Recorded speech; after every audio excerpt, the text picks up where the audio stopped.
숱한 산들이 흩어질 때는 기록되지 못한 기억과 존재들의 흔적을 복원하는 작가 김설아의 작품 세계를 시민들과 함께 공유하고 작가의 성장 발판으로 삼고자 마련됐다. 작가는 상실의 경험을 공유하는 존재들과 자신의 기억을 연결하여 마치 시실과 날실로 직조하듯 복원하는 작품을 선보이고 있다.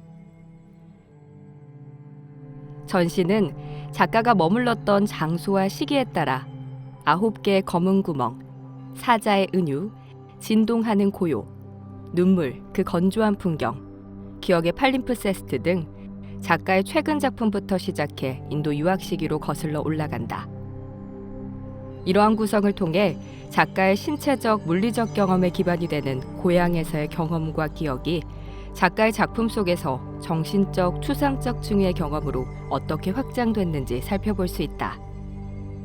이번 숱한 산들이 흩어질 때라는 전시는 제가 지금까지 어느 자리에 서 있었고 또 무엇을 오래 응시했는가에 관한 전시이고요. 산처럼 굳건히 쌓여있다고 믿었던 자리에서 허물어지는 것들을 오래 관찰했고 또 온전한 덩어리이자 몸이라고 생각했던 곳에서 흘러나오는 오물과 상흔을 살펴보았습니다. 그리고 무엇보다도 삶의 터전을 잃고 숱하게 흩어지다가 몸을 바꿔서 다시 되돌아오는 존재들을 오래 관찰했고 그러한 것들을 기록한 작품들이 전시에 선보이게 되었습니다.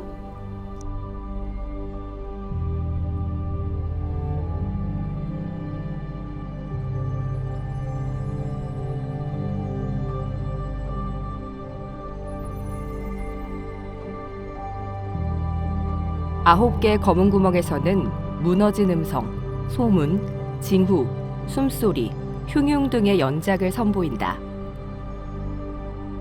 불교와 힌두교의 경전에선 인간의 몸을 9개의 문이 있는 도시와 9개의 구멍이 난 거대한 상처로 바라본다. 인간의 몸은 내부와 외부를 연결하는 9개의 구멍, 두 눈, 두 귀, 콧구멍, 입, 항문, 요도를 지녔으며 이를 통해 불완전한 것들이 내밀하게 오가는 통로로 여겼다. 작가의 고향에선 알 수 없는 병으로 사람들이 고통받았고 이를 증명하기 위해서는 아픈 몸과 상처를 내보여야 했다. 이러한 경험은 다른 지역에서 만난 존재들의 구멍과 상처에서 다시 떠올랐다. 작가는 어딘가 바스러지고 비틀려진 채 떠밀려난 존재들을 인간의 상처와 구멍으로 연결했으며 본래 기능을 상실한 상태와 고통의 흔적을 은유적 사상을 통해 정신적, 추상적 층의 경험으로 확장했다. 상처 있고 병든 인간의 몸과 바스러진 작은 존재들의 형상은 본래의 기능을 상실했다는 물리적 기반을 공유한다. 이처럼 인간은 연약하고 상처난 구멍을 통해 다른 몸과 넘나들 수 있고 상호 의존적인 관계를 맺게 된다. 이는 몸의 구멍이 다른 존재의 고통을 인식할 수 있는 통로가 될 수 있음을 상기시킨다.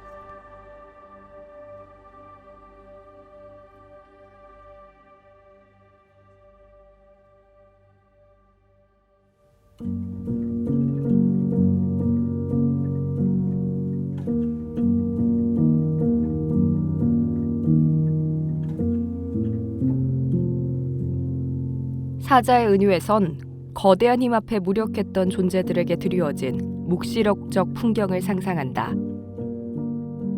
작가는 2017년 일본의 요코하마 레지던시에 참여하여 도시 전체에 흩어져 있는 물의 흔적들을 바라보았다. 요코하마와 작가의 고향인 여수, 두 도시는 모두 바다에 인접해 있다. 고향에서의 기억, 거대 공업단지에 밀려난 마을 사람들에 대한 작가의 기억은 거대한 물의 범람이 있었던 요코하마에서도 소환되었다. 바다에서 시작한 물의 여정은 구름, 안개, 비, 물방울이 되어 도시 곳곳에 포진했고 물의 여정이 멈춘 곳에선 작고 음습한 곰팡이가 피어나며 삶과 죽음의 경계를 만들어냈다. 도시에 숨겨진 작은 상처나 도시 속 연약한 존재들 위해 피어난 곰팡이의 균사는 무력한 존재들의 마지막 소리를 조율하는 악기의 현처럼 느껴졌다.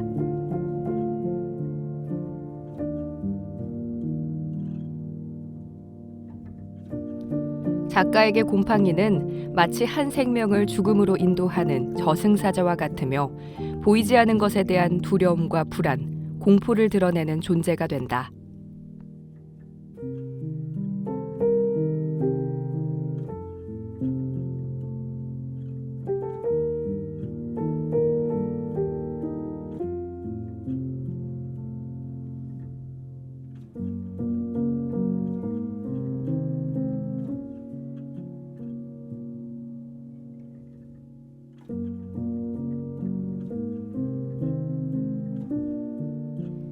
진동하는 고요는 조금 더 내밀한 공간으로 땅 아래 있는 무늬들을 관찰한 기록을 담고 있다. 작가는 태어나서 지금까지의 시간 동안 무엇을 오랫동안 바라보았는가를 시와 같은 언어를 통해 바느질로 엮어냈다. 다른 존재들이 지닌 몸의 기억은 예민한 감성을 지닌 작가에게 진동과 잔상으로 다가왔다. 작가는 그들이 지닌 다성의 목소리가 자신을 통해 드러나길 원했다. 거대한 힘이 밀려오고 약한 것이 쓸려나가는 공간의 모습이 마치 서로를 침범하는 듯 느껴졌다. 침범으로 인한 중첩된 형상은 마치 자투리천을 기워 만든 조각부와 같았고 상처를 봉합하는 바느질과도 같았다. 작가는 땅의 가장 낮은 곳에서부터 통증의 시간을 거치며 진동과 변화를 먼저 느끼는 작은 존재들에게 시선이 갔다.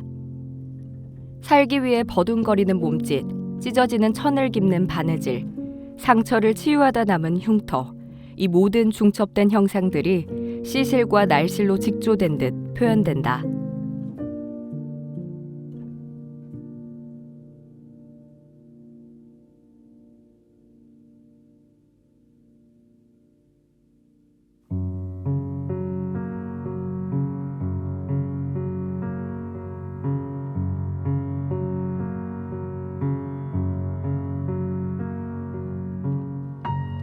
눈물, 그 건조한 풍경에선 인도 사막 도시 바로다에서 지냈던 시절의 경험으로 사라지는 것들을 관찰하고 이를 다양한 시선으로 기록한 작품들을 만날 수 있다.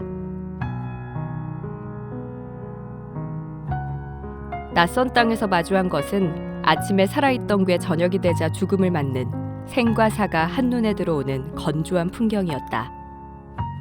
정체를 알 수 없이 흘러오는 오물, 타담한 재가 굴러다니는 모습, 다양한 종류의 벗겨진 껍질, 벌레들, 그리고 가벼운 것들이 날아다니다 구석지고 후미진 곳에 두서없이 쌓이는 모습들이 작가의 시선에 꾸준히 밟혔다. 이런 모습은 기시감처럼 기억 한편에 남겨진 작가의 고향을 떠올리게 했다. 한 마을이 사라지는 것을 지켜보며 생명들이 떠나고 부서지고 무너지고 가루가 되어 엉키는 모습들이 잔상처럼 남겨져 있었다.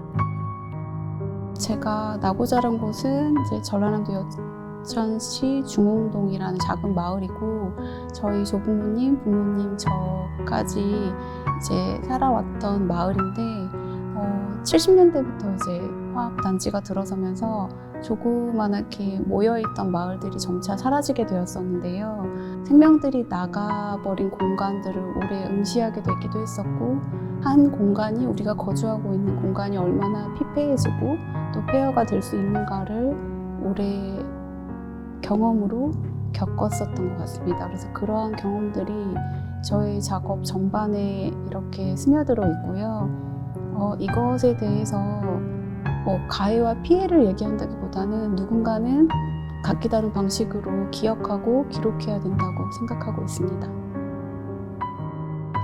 사막에서는 특정 시기마다 모래가 바람을 타고 들어와 지방 곳곳에 쌓인다. 작가에게 모래는 마치 삶의 터전을 잃고 몸을 바꿔 다시 돌아오는 존재처럼 느껴졌다. 건조한 사막에서 흐르는 물은 눈물처럼 느껴졌다. 어디에 담겨있건 모습을 맞춰 흐르는 물이 누군가의 눈물샘에도 다녀갔으리라 상상했다. 건조한 내면에 깔린 사라진 고향에 대한 기억을 눈물샘으로 끌어올려 연약하고 작은 존재들이 무겁게 목격되길 바란 것이다.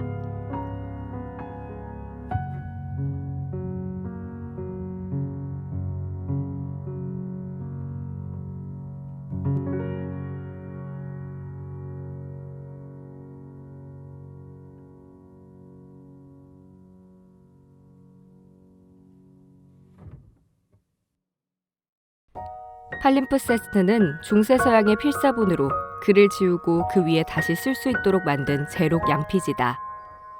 작가에게 기억이란 하나의 고정된 상을 불러내는 행위가 아닌 동일한 사건을 기점으로 끊임없이 변주되고 해석되는 과정이다.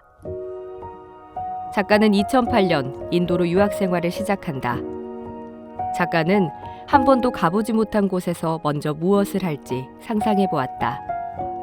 자신의 모든 감각세포까지 끌어모아 자신이 과거에 본 것, 만졌던 것, 냄새 맡았던 것 등 익숙한 경험과 기억을 찾을 것이라 했다. 어떠한 대상이 가지고 있는 형상의 기억은 자신의 경험과 맞닿게 되어 특별한 의식으로 이끌게 된다. 고향에 대한 작가의 기억은 상처받기 쉬운 연약한 존재들의 형상으로 이끌었고 그 대상에서 자신의 기억에 남은 흔적들을 관찰하기 시작했다. 이러한 관찰은 약한 존재의 취약성에 대해 끊임없는 질문을 던지며 자신의 기억과 맞닿은 지점에서 작가의 시선을 찾는 과정이 되었다. 예술가로서 자신의 언어가 무엇이어야 하는지를 고민하면서 밀려난 것, 떠도는 것, 망각되고 사라져가는 것을 위한 내밀한 기록을 시작하게 되었다.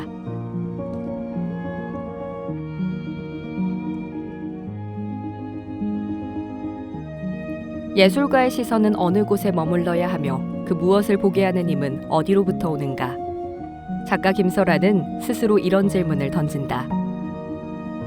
일상적 활동에서 우리의 의식은 외부 세계에 지향되어 있기에 배경이 되는 우리의 몸은 의식에 쉽게 포착되지 않으며 비일상적인 상황이 되어 장애를 겪게 될 때야 비로소 의식의 대상으로 떠오른다.